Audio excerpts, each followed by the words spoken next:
And we are live. Welcome, everybody. Thank you for joining the official Debrief podcast. My name is Michael Mataluni, and I'm blown away today by our guest panel. The man, the myth, the legend, Dave Foley is joining us today. Dave is a Canadian actor, stand-up comedian, director, producer, writer, and co-founder of the sketch comedy group, The Kids in the Hall. Welcome, Dave. It's great to have you. Well, thank you. Hi, it's great to be here. It's also great to find out that I'm a myth. And a legend. Yes. Yeah. That means, I'm going to stop paying taxes. Absolutely.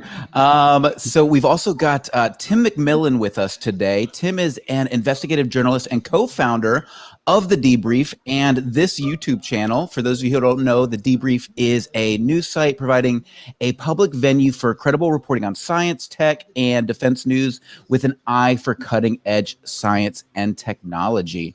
We have a bit of an echo. Is that me? It is me. Sorry about that, guys. All right. And last but very much not least, we have Chrissy Newton with us today. Chrissy is a publicist, podcaster, and tech host here at The Debrief. She's also a Canadian correspondent for the New Frontier Network for International UFO Research. Welcome, everybody. How are we doing today? Good. Yeah, glad to be here. I'm just wanted to hang out with Dave, man. So, that's the only reason I'm here. I almost wound up doing this from my car because we were going to run out and try and get vaccinated down in Compton. Oh, really? But I'll go later. My wife and daughter are racing down there. You should have just taken the phone and gone with you. We could have done it with you. I mean, that would have been fun. But it got down to the wire, and I said, "Well, we're almost starting." So if I wind up dying of COVID, it's your fault. It's Michael's fault. Yes. Yeah. Yeah. All right. Well, specifically Michael. Yeah. I don't need that on my conscience, Dave. So please, yes, let's all go ahead and agree it's Michael. So yeah. I'll agree with that. Dave, I'd love to start with you real quick. I grew up in the 90s. I was a 90s kid. And anytime we had a sick day from school, I pretty much spent the whole day watching Kids in the Hall. Can you kind of give us a quick breakdown of like your background, like how you got it started, how you started the comedy troupe? Like, what was that like for you? Well, it started because I dropped out of high school to start doing stand-up comedy. And then I thought, I'm going to just try and learn how to do improv because that will help with my stand-up. And went to Second City, and I met my first class. I met a guy named Kevin McDonald. And we hit it off. And he said, well, why don't you join my comedy troupe? And I didn't realize at the time he didn't have one yet.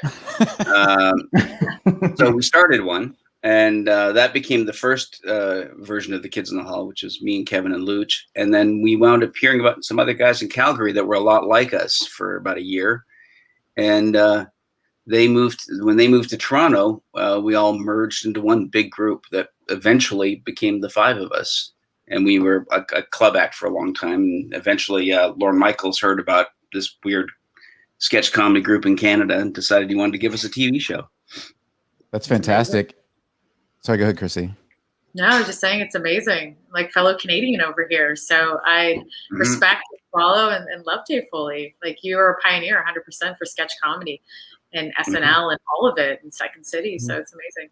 Is there a different sense of comedy from Canadians versus Americans? It's not so much different as better. Great answer. Yeah. No, I think we have the advantage of observing America. Right. Which, I don't know if you know this. Americans aren't the best at self-observation. So you and Michael don't know what you're talking about. Observe all your foibles. Yeah, you're the upstairs neighbor who hears the rockin' party and has to put the kibosh on it. Yeah. Yeah. Oh, yes. And basically, and we're on the phone to our friend going, "Oh, well, you won't believe what they're doing now."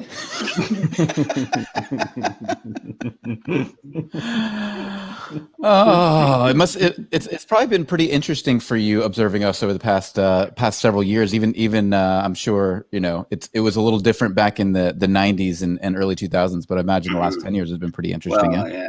Well, I've been in the belly of the beast here for 25 years now. So okay. Yeah, here in Los Angeles. But yeah, it's well, it became less amusing over the last 4 years.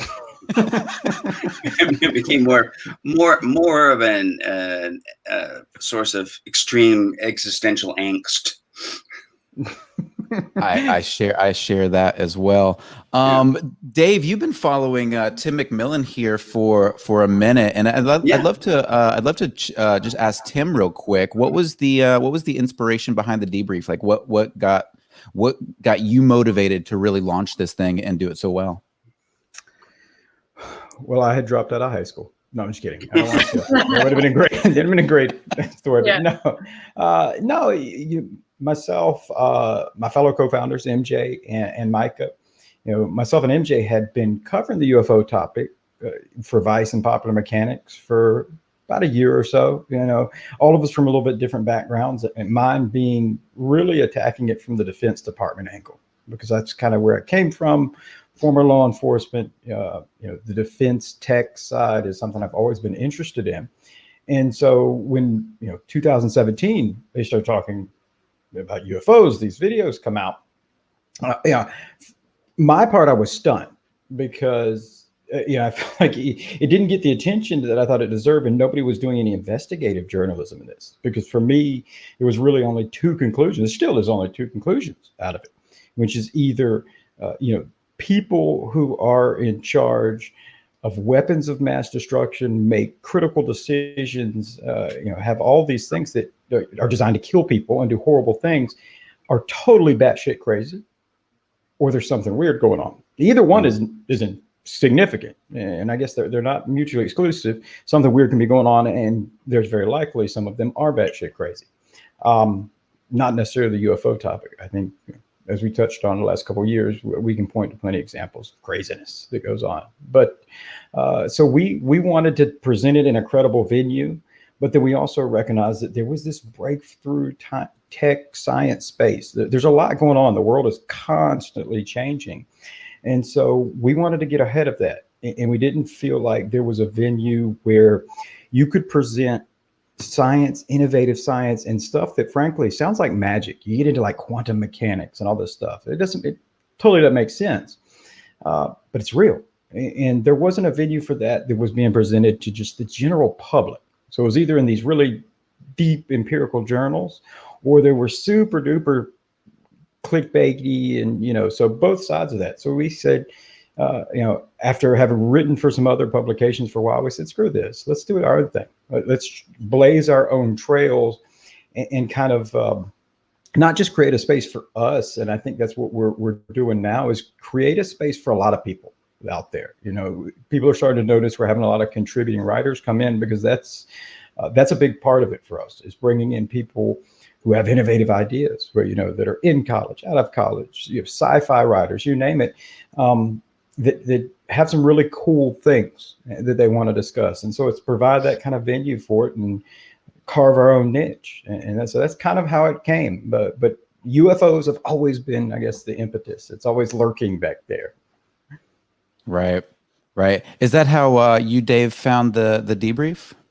Yeah, well, I guess the first thing I read was your Popular Mechanics piece was the first thing I'd read. And then I followed you on Twitter, which led me into the debrief. So yeah. So and what else? There was another journal that you were writing for too about then. Can't remember. Vice. Vice. That's right. So yeah, I read you on Vice as well. And the War Zone, and so good. So you got to see all my Twitter feuds and see my craziness. That's great. Yeah. But yeah, so it was obviously the Popular Mechanics piece was big in terms of getting it out to a mainstream audience. So that was a huge breakthrough. Right. And well, thank you. It's been interesting, every one of these pieces, because I've approached them from, my background for almost 2 decades was in law enforcement, and it was in domestic criminal intelligence stuff, investigative work. I was a violent crimes investigator, did civil rights investigation for a while. So I really only know one way to go about it, which is that same kind of principle of chasing the story.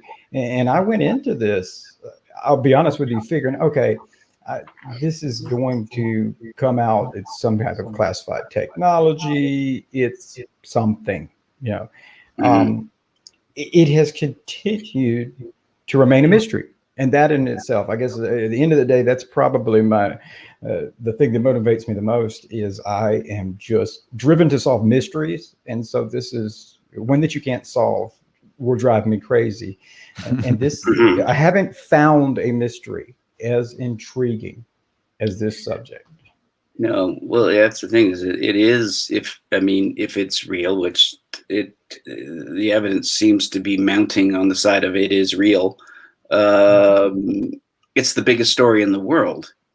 And it also highlights another big story, which is, I've talked to Chrissy about on her podcast, how profoundly socially conditioned we are as a culture to not take the subject seriously. Right. And how and we should all be concerned about how effective social conditioning is in terms of shaping what you're able to think about, because that's a little bit scary on its own, because there's no reason that intelligent people who stay informed are so ignorant about this subject. Because especially since your piece and the Times piece, the story's been there, but still I know really intelligent, well-informed people on just about any other subject somehow just didn't read any of those articles. And I guess, yeah, you're right. And it's not real. And that, I'll say that's kind of the thing that it remains fascinating, because I will, I tell people I don't investigate UFOs. Like, people will share their sightings, their videos. I'm like, man, that's really cool. I'll pass along to this person, but that's not what I typically do. But I do. I have heard from people, and you talk to people and you hear these stories, and there's this illusion that it's, Joe Bob, who's had a half 12 pack of Bud Heavy and is out smoking a Marlboro, and he sees a UFO. But I found myself where people who are, one of the leading epidemiologists at Johns Hopkins University, journalists, people in the military, all these people, and they describe these sightings or experiences that they have themselves had personally. And the first thing you do as an investigator is, and especially in something like this, is try to determine motivation and intent. If you know motivation and intent, everything else falls into place. And so you look at it and go, okay, what is the motivation and intent for this person to make it up?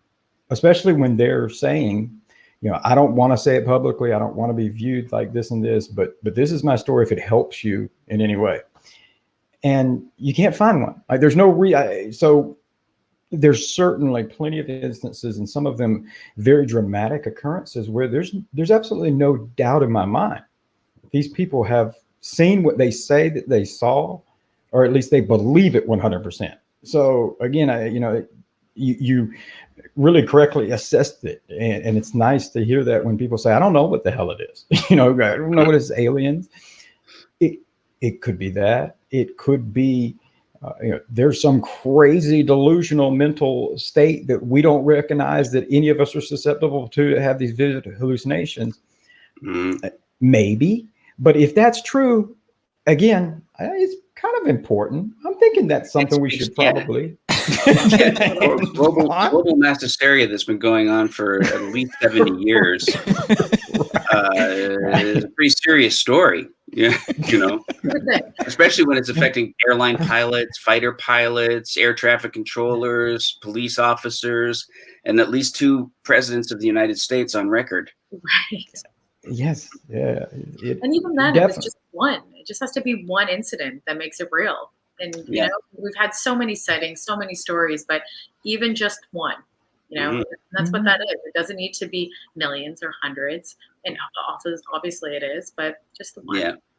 And if it isn't extraterrestrial, it's still because whatever the explanation is, if it isn't an extraterrestrial explanation, whatever the explanation is equally bizarre and unpredictable, and will change reality, because there's really no argument that it's any technology that we have, or that it's a technology that any other country has, because if any other country had it, we would be living under them as a dictator.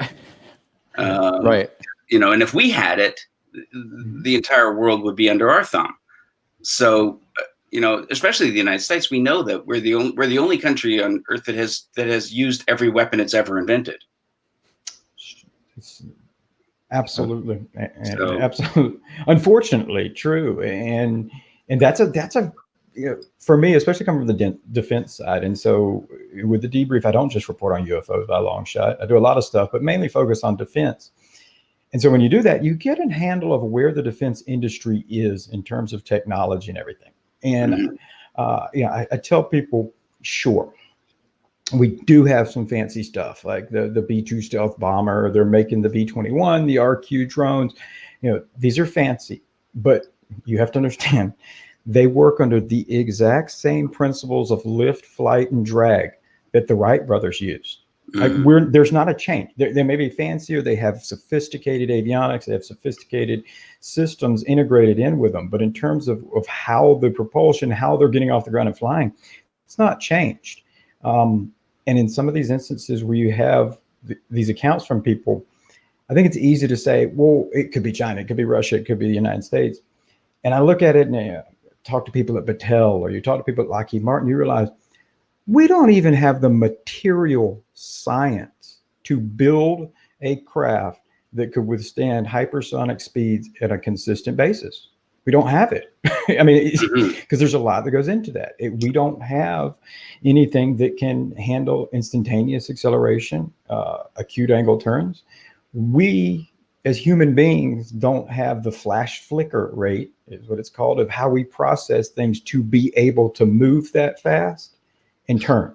You know, Right. we don't. You know, our brains don't work that fast. So it's not just a matter of. I think it's easy for people to go, oh, they've mastered anti-gravity, and I'm like, no, they've mastered a whole bunch of shit. I mean, this is not anti-gravity. Yeah. So I agree with you. Whatever it is, it's. I don't know. It's something else. I'm curious from everybody here, because this is something that plagues my mind, is whose responsibility do you think it is to kind of get to the bottom of it? Because we hear people say science and defense. I'm just curious of y'all's thoughts. So, I mean, who do you think it is? Well, I think science has an intellectual obligation to be curious, at least, whether they can get to the bottom of it or not. The fact that the mainstream scientific community is so uniformly opposed to even thinking about it, you know, as I said, Michio Kaku is the only sort of mainstream, sort of popular scientist that I can think of who's actually now come out and said there's evidence there that we can study and we can't ignore. So I'm surprised by the scientific community, and obviously I think government, military has a huge responsibility, and I think they're probably taking that responsibility pretty seriously without us knowing it. A lot of them, right? Yeah, we had an interesting conversation on Clubhouse the other night, and that was one of the things we were talking about. Is Neil deGrasse Tyson on Twitter came out and gave this brief, like 2-sentence rebuttal to everything, saying you really can't know off of 2 grainy videos, and the fact that he only. The only evidence he could refute was 2 grainy videos means that he's not looked into it. And that's, it's just a fact that these folks avoid these topics because they are fringe. But that seems to be changing. What are your thoughts, Chrissy? Yeah, I agree. I think it's the people's priority to make sure that we know and disclosures push forward. I think that as activists and people that want to actually know what's going on, and then teaching other people, we need to do that so we can keep funneling down the knowledge. So I would agree, things like Clubhouse and all that in groups together, where now the ridicule's not as bad compared to what it was before. So now we can have these conversations and people won't call us a Looney Tune. So it takes activists, it takes websites, it takes a group of people to push it forward. Dave Foley, yourself, it's a collective. But I think at one point it will be the individual person that then will then have to keep pushing for disclosure. And then I think after, when we get to a form of disclosure, there'll probably be another layer of disclosure that we haven't even thought of yet. So I think it's always just us as a community to keep pushing through. Yeah, I'm really curious, Dave. You did some fun sketches back in the day. One's called Aliens Probing, the other's called Extraterrestrials Are Dull. Were you a believer at the time, or is this something that came later? I was a believer at the time. I did believe the phenomenon was real at the time, but I feel a little bit badly that I made jokes that played a little into the stereotype there with the anal probe thing. But that They're was hilarious, though. that was more. It was more of a veiled satire of the kids in the hall than aliens. It was basically me nearing the end of the series going, "Why do we keep doing this?" I think a lot of stuff I wrote that year was about why don't we stop? And but and the extraterrestrials are dull. I just thought it was a funny concept, but yeah, but definitely I think comedians have a huge responsibility in terms of being a force for suppressing discussion and creating an environment in which you can't talk about it publicly. And seriously, you can't talk about it seriously. Yeah, I think comedians have done a great job inadvertently of playing into the government or the military's goals of suppressing discussion and suppressing curiosity about the subject. Because I think you'll probably be able to find a pretty good correlation between every major sighting and a Johnny Carson monologue, right, that mocks it. And, where it will be that hillbilly who sees a UFO, Yeah. And, that's what, I think the majority of people still believe that's who see UFOs, or they believe it always happens in the backwoods. And, even my own wife, talking to her about it, who doesn't deny that UFOs are real. She's had that same notion. Well, why do they only show up over trailer parks and, in the Ozarks? And I said, no, most of the sightings are where most of the people are. They're over New York, they're over Los Angeles, they're over Houston. It's always where the people are. There's so many misunderstandings, and I think that's the big part, is that all we do is talk about Roswell. And now finally, I think we're starting to talk about more recent UFO activity. For example, what happened in Vegas, that's very similar to, the 97 Phoenix Lights. I think people are becoming more aware because mainstream media is finally talking about it. So more stories will be relevant rather than just like trailer parks and, things like that in Roswell, for like the classic cases that everybody knows. It's fascinating how easily, and Dave mentioned this, how easily you can kind of shift cultural impression of something. And that was something kind of early on I wanted to understand and get a handle on, because there was a time when, with Project Blue Book and these types of things, the government acknowledged there was at least something worthwhile they were looking into, they were filing these reports, and then it became ridiculed to the fringes. And it was fascinating to see kind of how that turning point came about. And even talking to people who were involved in it at the time, it goes back to when they released the Condon Report, which the Condon Report, it was kind of the nail in the coffin. And the first thing that fascinated me was when I actually read the stupid Condon Report, which I don't, it's like 800 pages, and God bless anybody. But suddenly in reading it, I started finding there were instances where they said, there's one that's it's very explicit. They said that, the most reasonable explanation for this was a craft of unknown origin under intelligent control. And like Chrissy said, you only need one. Well, shit, they said one. There you go. Right. And if you read the kind of preamble to it, you can tell from their point of view, it really was answering, should we spend more money studying it? And they said, we don't know how to study it. We don't know what to do. It's weird. I don't know what we can do, but it never said it wasn't real. But yet that report was, portions of that report was leaked out in 1969 before the actual final report was presented. It was leaked out to the New York Times. And so the New York Times ran an article, saying, essentially, they said it's all junk, it's phooey, it's bunk, we're done. And that became the impression from that point forward culturally, because we're talking about pre-internet and everything else. You relied on what the papers said, and that's what they said. And the actual report wasn't released till 2 or 3 weeks later. The likelihood that any journalist ever read that whole stupid report afterwards is nil. but it had already been kind of seeded. And so it was very interesting to see. It's a lot like Dave said, how easily it is especially in a time when your sources were so limited. Hey, the New York Times says it, there you go. It's the newspaper of record. We're done. It's kind of ironic that in 2017, when they released their big story, it came one day off, 50 years plus 1 day from the closing of Blue Book. So it was ironic because I think the New York Times killed the UFO topic. It helped it and then brought it back up. But you're right. And that's, you look at the time frames that go in there, there's generations. So people grow up in this same kind of, that's silly. The New York Times already told us that, or they already told us that, but that's not what they said. And it is interesting to see it change now because it's, and I'll give the Defense Department credit for that because they've allowed me as somebody to not feel uncomfortable at all. I'm interviewing the Secretary of the Navy. Hey, so what's going on this UFO task force thing? Where before you might, well, let me ask you, I want to talk to you about this, and they're going to run you out of the room.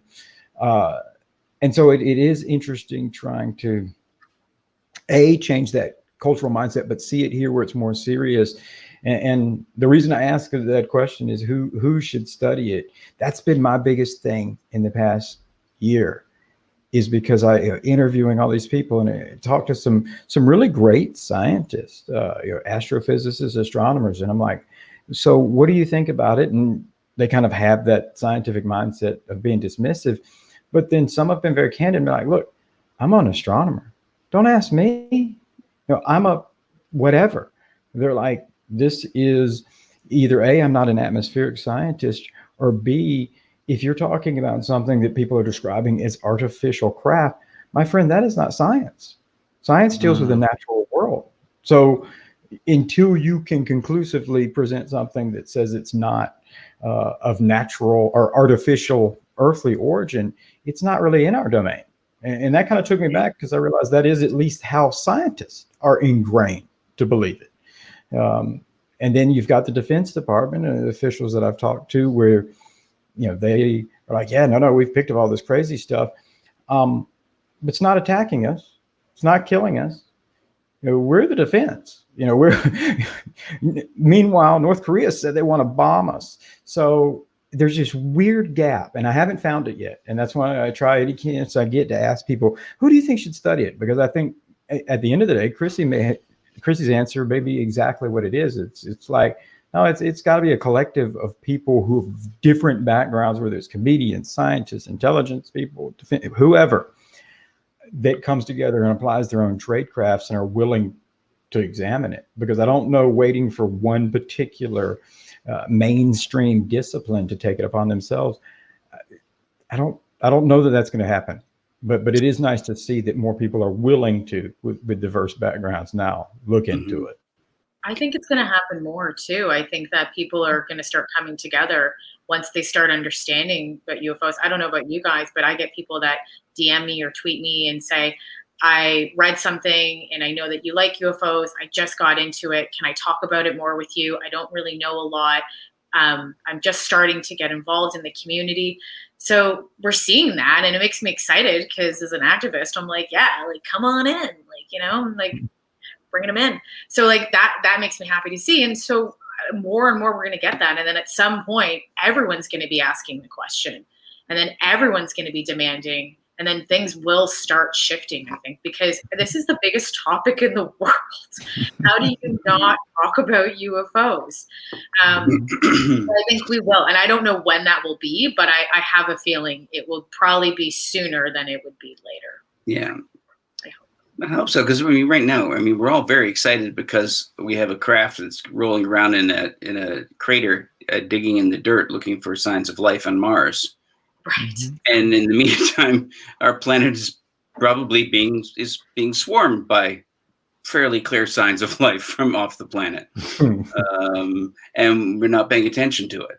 But and as I said, when you think about during the Clinton administration, they found a meteorite that might have had fossilized microbes from Mars, And that was front page news. All the newspapers covered it. Everyone, scientists were all excited. The president came out and gave a press conference about it.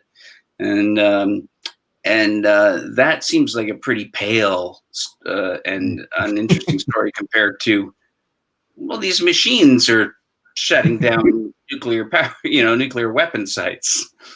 I think that's it, though, right? I mean, the idea. I mean, we've been in a collective, cynicism for many years, and it's very difficult for us to kind of break out of that as a society and start to look at these things clearly. I think the biggest challenge, as you brought up, Tim, is this idea of these dramatic specializations in science, in defense, and it's very difficult for anybody to raise their hand and be like, "This is my job," right? And everyone's like, this is not my job. I don't want to touch this thing. Well, people don't want to be responsible either. I think that's the other thing. Yeah. Disinformation, or if something bad happens, because we don't really know. So someone doesn't want to take the, oh yeah, it was me, because then everyone, they end up getting canceled. So I think that's the other part. And also it's ridicule still there a little bit. It's still there a little. So hopefully the science community will then say, hey, it's time to study this. The religious community will say, hey, this is okay to accept and to look into. And so if that happens, then I think, like Tim was saying, we'll have cultural movement. Because I think the Pope's more down with UFOs than gay marriage, I'm pretty sure, at this point. Yeah. Can we just have both, Pope? I mean, like, who cares? But no, and Chris, you're right. It's very interesting because I've spoken to people on background who, very high-ranking people. I've used this example before generically, but I'll go ahead and say now that this has come from direct conversation. So these are people who, have literally spent their whole life to be where they are. They've got 4 stars on their shoulder. They started when they were in junior OTC in high school. They went to one of the military academies. They worked their way up the ranks, and they know they're there. I've got 4 stars on my shoulder. I've reached the pinnacle. Short of being nominated as Secretary of Defense or something like that. This is it. But this is my goal. I started when I was a kid, and I know how to deal with all these things: threats, foreign enemies, saber rattle, and you name it.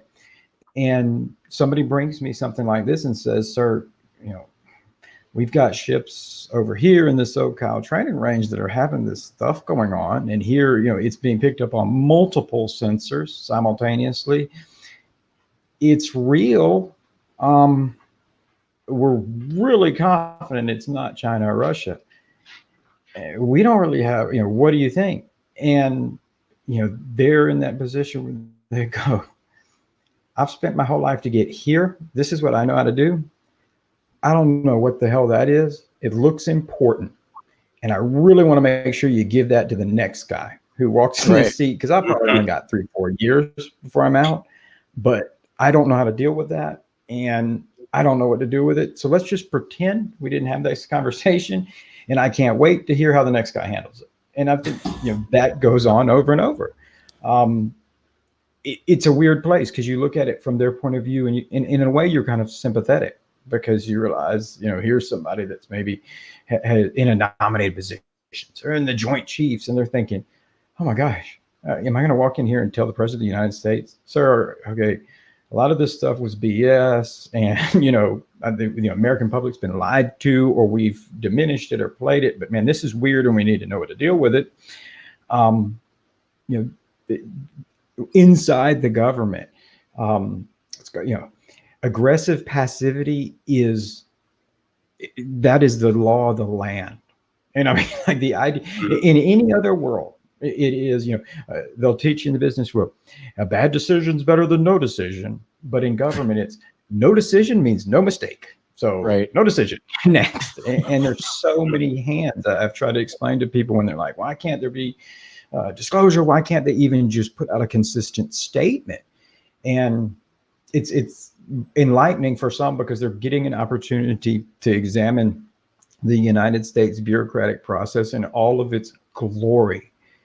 Because it in and of itself is the greatest cover-up that ever exists, because it's such a just completely asinine processes where you have, with something like the UFO topic, where you could have every branch of the military plus all 19 of the intelligence communities, that's not even splintering into their offices, that would have stake in this, so that they have had, they have retrieved data. Every one of them have a voice in it. And so it only takes one to be like, oh no, we're not talking about that shit.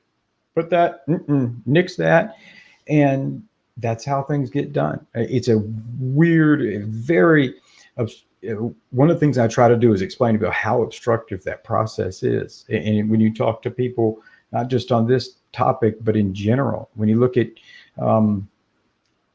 the former public affairs official who was in charge of the Department of State, it took 10 different people to get them to change a Twitter banner on their Twitter page.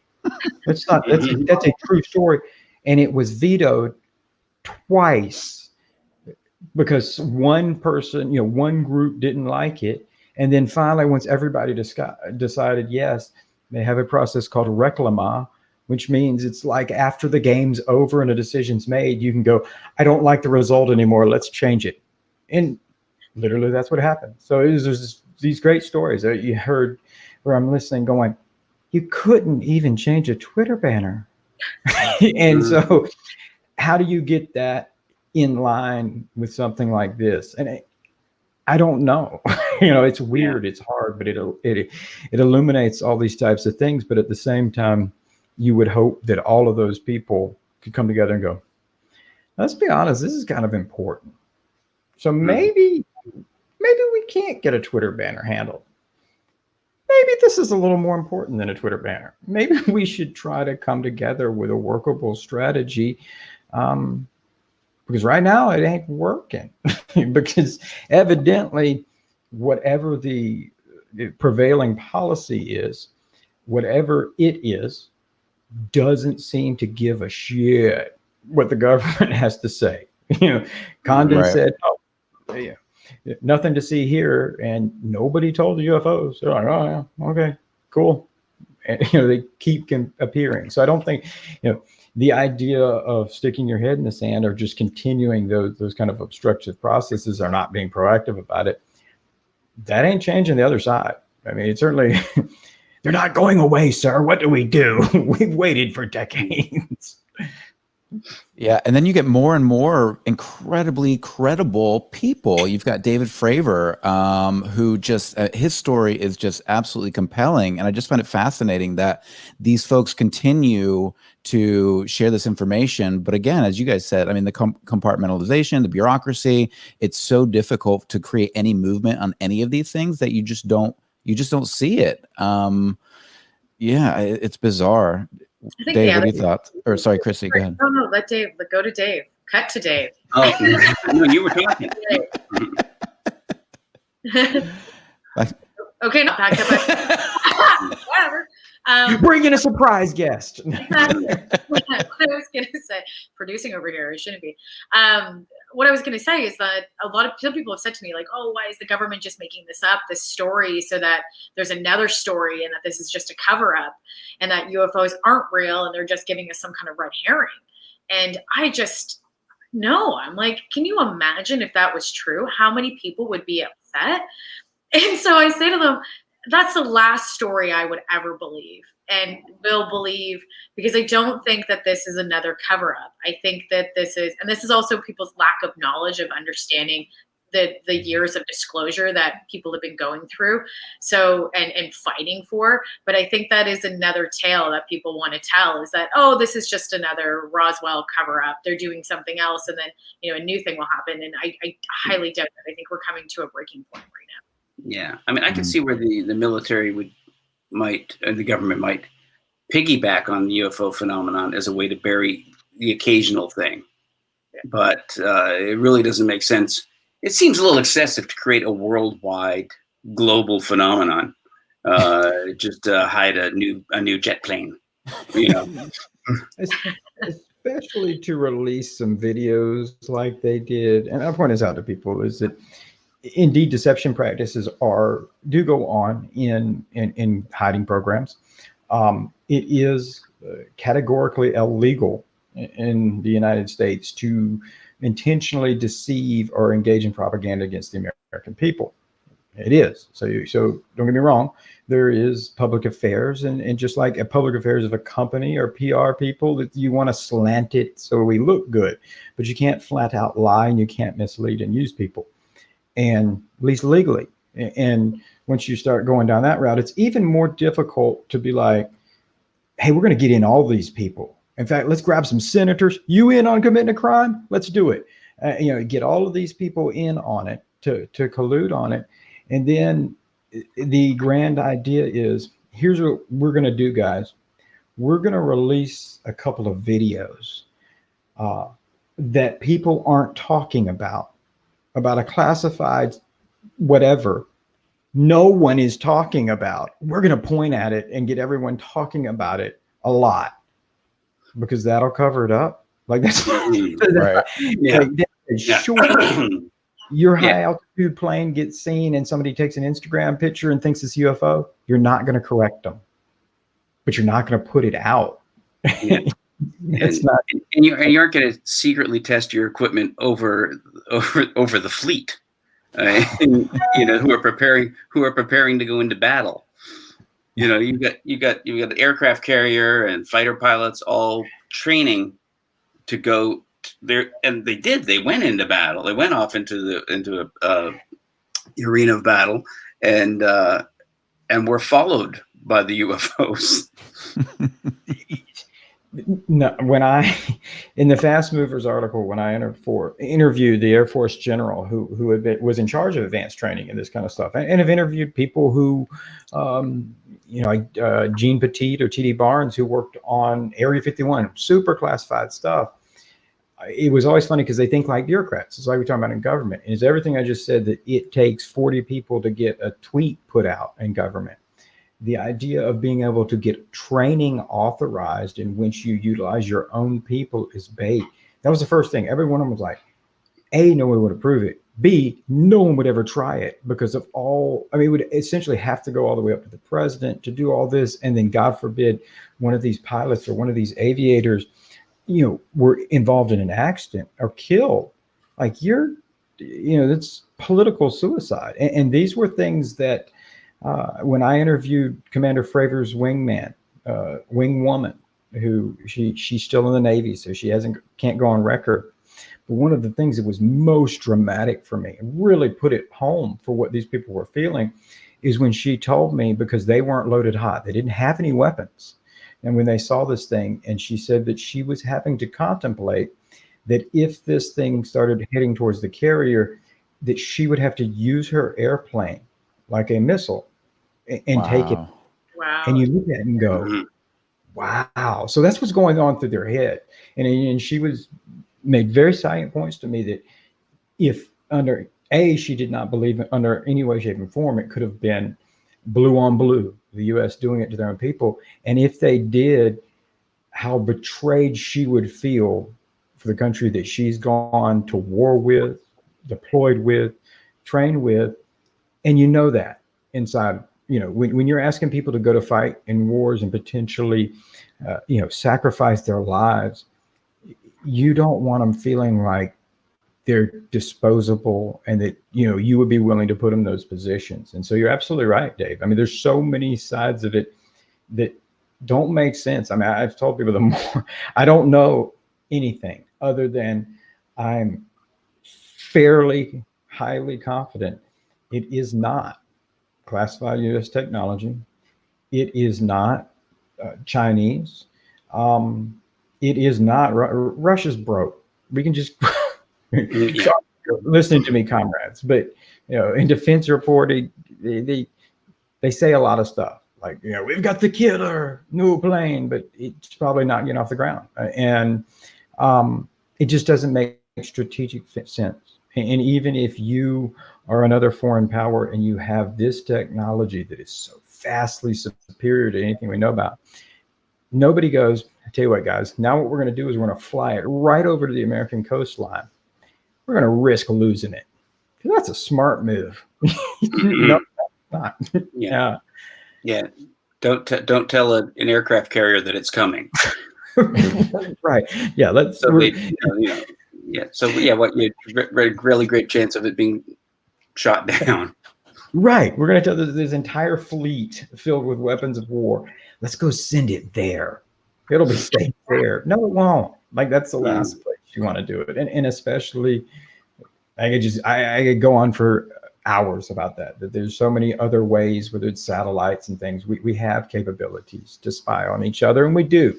I mean, just look at the news of all the hacking that's gone on with China and Russia. And they're like, what? Fly? Shit, we can sit here at our keyboard. We don't need to get all this. Do you think beyond bureaucracy, and I'll table this to all of you guys. Do you think beyond bureaucracy, when it comes to PR and disclosure, do you think there is a fear of mass hysteria? I mean, is this something that you think the government is actually concerned about, or do you think it's purely the bureaucracy of it? Well, I should probably let Tim. Dave, go ahead, please. My thinking is that I think maybe in the early stages it was a fear of mass panic. I don't think it is anymore. I think it's more. And Tim would know more about this than me, but I think the worst thing you can publicly say in the military is there's a threat and we are helpless. Right. That's very true. So that would, I think that's much more conservative. Just like, why would we tell people that we are completely impotent to do anything about this? And the other thing is that there's no, as we've seen, these Pentagon videos have come out of the Tic Tac and the other videos, and it really hasn't had anywhere near the impact on the societies as it should have. So one of the things, I mean, it's like I said, like Noam Chomsky and Manufacturing Consent talked about how you don't need massive conspiracies to control the public. All you need is to orchestrate what is something that serious people talk about and what isn't. And once you've done that, once you've created the environment where serious people don't talk about this, then you don't need to have like journalists under your thumb.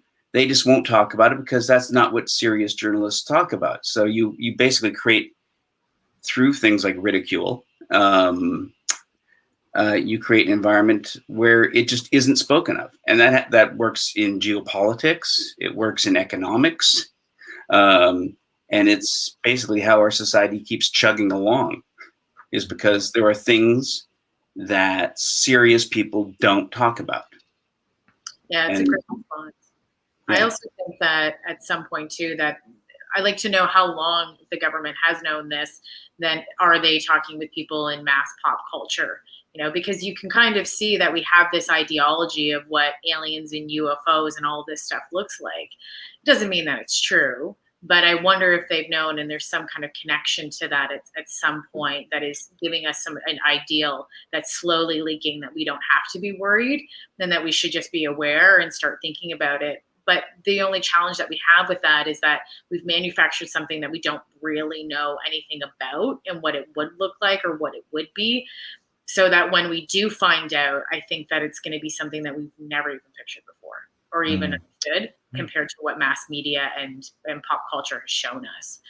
But I wonder, and that would be something that I've asked Lou Elizondo and some other people, he wasn't sure when I asked him that. I said, do you think that pop culture is, and the government and that is working together with media and other outlets to kind of give us an ideal and slowly leak it? And he really just said to me in the celebrity side of everything that he said no to that. But I'd be curious, and that's a question that I'd be asking, because that does shape our culture, is mass media and the way the things that we watch, from television to movies to you name it, to the way that we perceive the subject and the phenomenon. And the scary thing is, Chrissy, is if I had to give my general opinion, because I would say no. And I know a lot of people think like we're being primed. I'm more than willing to say that I believe there are individuals who are in positions of power within government, within the Pentagon and different agencies, who do believe this is a significant issue, and they do believe it needs to get out. bar none, there's no way that in the Fast Movers article, when I reported on those 2 intelligence reports, the most shocking thing was that these were disseminated amongst the community, the intelligence community, far and wide, to the point where you don't do that unless you know it's going to get out. And I think it was a strategic point by the people who were running the task force to kind of let the genie out of the bottle. Beyond that, they're limited as to what they can do, because everything's compartmentalized. And I don't mean secrecy, but you have the public affairs who handle this. You have all these messaging people. And I wish that I thought that they had a good messaging apparatus in place. But history would say no. And a lot of people don't realize that that's where the U.S. government learned kind of how to use social media and how to be good at messaging from ISIS back in 2011, when ISIS was using it to recruit people and commit horrible, horrible things throughout the Middle East. They were doing it through social media. They were doing it through information warfare. And at the time, the people who should have been were going, what?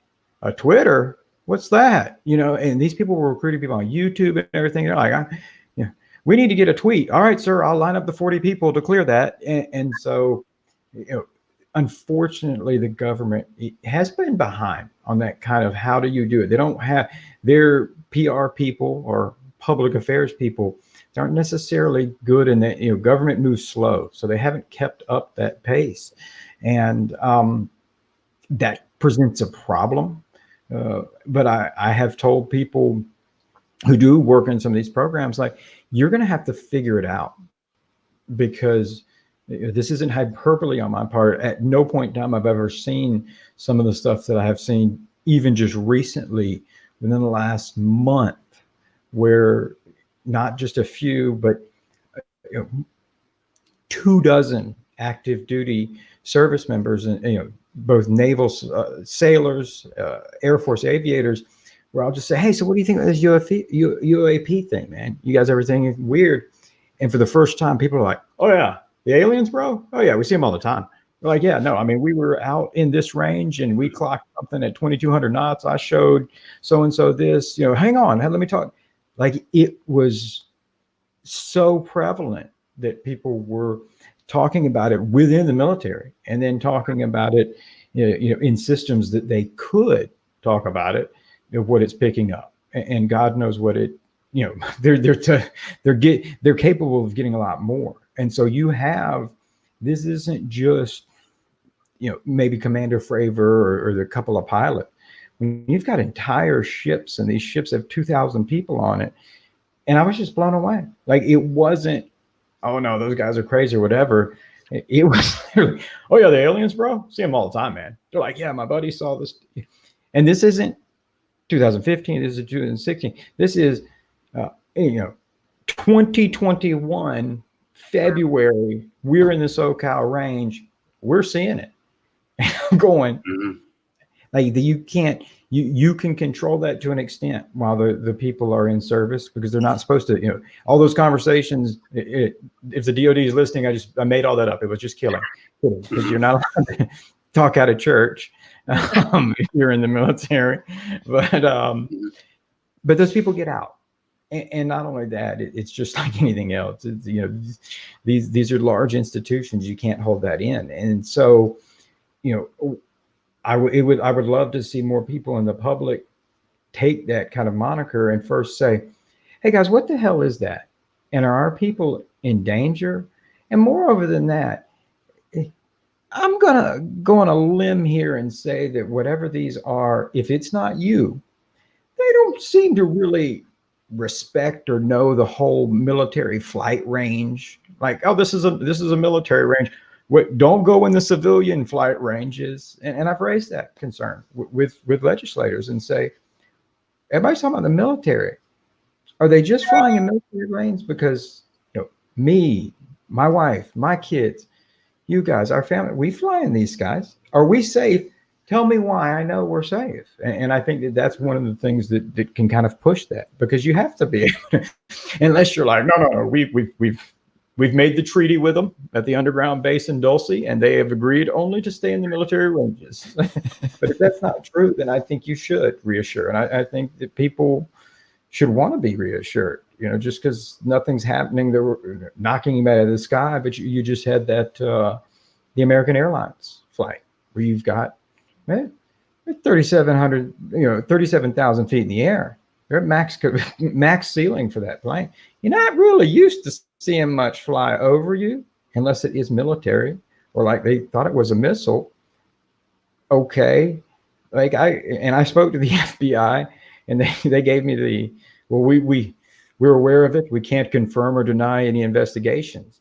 I said, well, that's silly because I just saw a whole bunch of wanted pictures that you wanted. You said they were investigating. You were investigating that. You can't confirm this.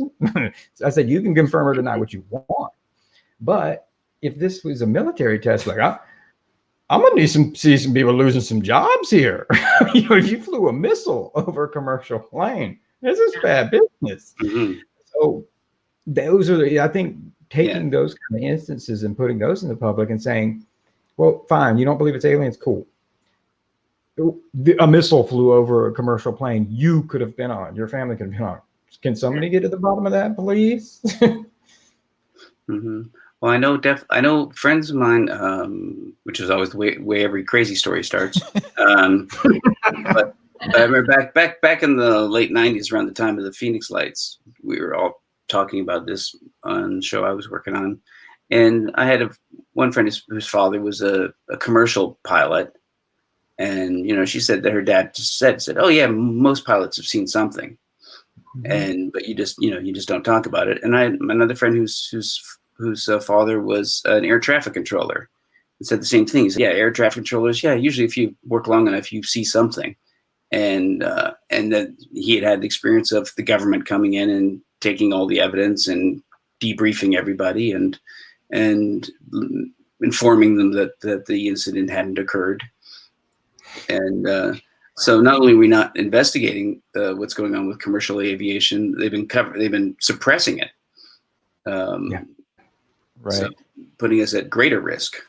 And Tim, we the debrief yesterday broke a story about this very thing, right? So the story title was "Newly Uncovered NASA Report Reveals Pilot Encounters with UFOs." In that story, Tim, what was the most compelling story that you came across in that article? All of them were compelling, and that was hats off to my colleague and fellow co-founder Micah Hanks, which people think that I'm a UFO investigator or that I do anything worthwhile with UFOs, but Micah Hanks can run circles around me. He's just a super nice guy, and he's so humble. He would never say that. In fact, he's probably blushing if he's listening right now. But he is, and he's incredible, and he really was able to dig into these. And it was mind-blowing because it is NASA. NASA, believe it or not, maintains the aviation safety reporting system. And so pilots who encounter all these aviation problems that are safety hazards, they report them to NASA. They assign them, they try to mitigate them. Is there some risk? And some of them are silly. But Micah was able to uncover all these different encounters with objects that some seem just like the Tic Tac. They're describing this oblong, egg-looking shaped thing with no signs of propulsion, no signs of wings, that in some instances are following well within that 1,000-foot threshold. So, okay, they've broke whatever it is. It's broken FAA law. So somebody should be looking at this. And let's just go to the point: how the hell are they flying? Because again, same thing as brothers. If there's no wings, there's no how are they achieving angle of attack, lift, and drag? And it was interesting because of how many these were, going back to all different spans, to the 90s, to the early 2015, 16. I think 2019 was one of them. So I guess to answer your question, is what was most compelling is the fact that they're there. They're there. But like Dave said, where somebody's come in and took all the evidence. Well, who the hell is that? And where is it going? And I don't have an answer for that. But it's because you feel like somebody should be looking into it, but what is the resolution for that? You know, like, it's like somebody should, and I don't have an answer for that. And so you wonder with those who took those reports, who looked into them, who dealt with that, and are they just as equally freaked out? I think that's part of the probably one of the biggest barriers that you're going to have in getting information out of the U.S. government is the one, when it comes to classification, in terms of things you do not talk about. You do not talk about your vulnerabilities. Period. You don't talk about, whether it is something that's UFO or whether it's Russia that's able to, it flew over your nuclear site. That's uber classified because it represents your vulnerabilities to your national defense. And so that's a really hard one to overcome. And how do we get it to where you can be like, yeah, I get it. You're vulnerable against that, but so is everybody. Because I'm fairly certain whatever it is, they don't seem to be flying anyone's flag. And since moving here to Germany, that really has hammered home for me as an American.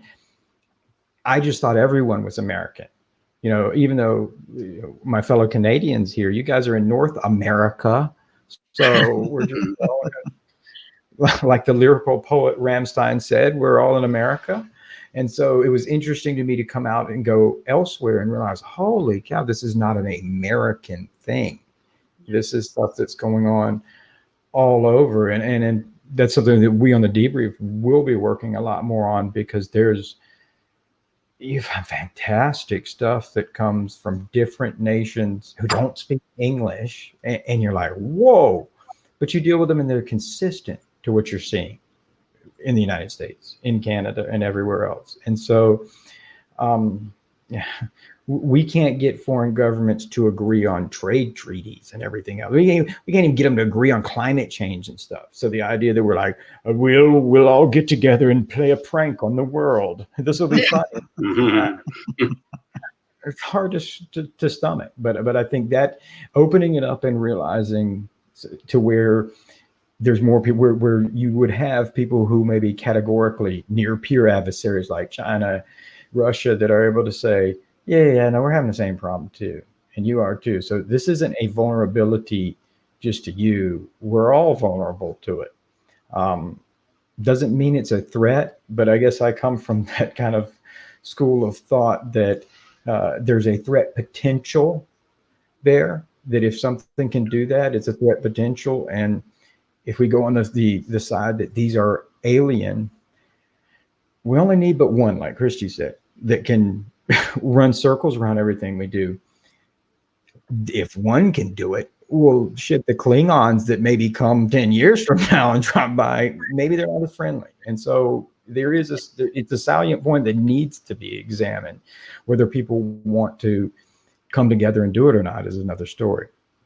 I think that we need to be mindful that they can be good, they can be bad. We don't really know, and we have to look at both sides. I think that we have to say, because why are we going to be the people that are like, oh, we thought everything was peaceful, so we didn't prepare ourselves, because we don't know. So we have to look at both sides, and I think equally prepare for a side that might be negative, and then also something that may be positive communication, because I would hope that we would advance in a positive way and in a friendly way, rather than in an attacking way.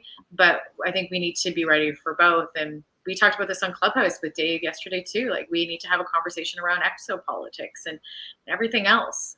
We need to have those conversations, or just be ready of how do we communicate, or what is that kind of next step when we figure out what the heck is actually going on, or what. Doesn't mean that it's ET, because everyone loves that. But once we figure it out, then we have a positive reaction to it too. Yeah, and it does seem like, well, to Tim's point, there was we haven't been able to galvanize the governments of the world to work together to guard against meteors hitting the Earth, which we know is a threat. We know it's a threat, and we even know it's going to happen at some point. that at some point a large enough meteor to wipe out life on the planet will hit us. Sooner or later. Yeah, but because people think it's probably later, we can't get governments organized to do anything, because governments don't like to do anything long term, except maybe the Chinese. They are long-term masters. But yeah. No, I agree, and it is one of these. It's one of these situations where, like I said, it is bigger than us. I think that I always muse that maybe the most damaging thing to not just to any one nation's psyche, but the human psyche, is the realization that no, this is real. It is something else. So we can call aliens, interdimensionals, whatever. It's really here, and it really doesn't give a shit about us. Like this idea. Wait, what? No, you're here to either save us or you're here to either invade us and eat us. Like, wait, if it's just like, Right. we don't even pay attention to you. We don't care. I think that would be more damaging to some people. The threat side, even though people say it's scary, but this idea that, that's part of the big thing with Oumuamua too. I think that you deal with it, and I think there's some compelling arguments that it wasn't an artificial object, but we won't have to go down that rabbit hole. But even if it was this idea, but wait a minute, it passed by us and didn't stop and say hello. Right. No, this cannot be. Yeah. Great. Human response. I always tell my daughter to be very suspicious of any belief that brings you comfort. Interesting. Because comfort is very intoxicating, and it can blind you to a lot of things. So anything that makes you feel comforted is probably not the truth. Yeah. That's a really good point, Dave. I just want to thank you first of all for joining the debrief today. It's truly been a pleasure having you. We're huge fans of yours over here at the debrief, and for you joining us today, it's a huge treat. And I know you've got a COVID vaccine to get to, so we don't want to keep you all day. But we really appreciate it. Tim, Chrissy, it's just been a pleasure. For all of you who are listening, who are watching live, thank you so much. We even had a couple super chats on people who want to support the channel. So thank you so much for that. We really appreciate it. And we're going to do lots more cool stuff like this on the debrief. So make sure if you haven't subscribed yet, go ahead and click that subscribe button. Follow us on Twitter at Debrief Media. Make sure you go follow Dave Foley. And we really appreciate your time, Dave, and everybody on the panel. Well, please, let's all stay in touch. Absolutely. It was great. Thanks so much, everybody. Nice to meet Have you. a great Tim. day. Nice to meet you too, Dave. Great. See you, Chrissy. Bye. Bye. Bye, guys. Thanks. Bye-bye.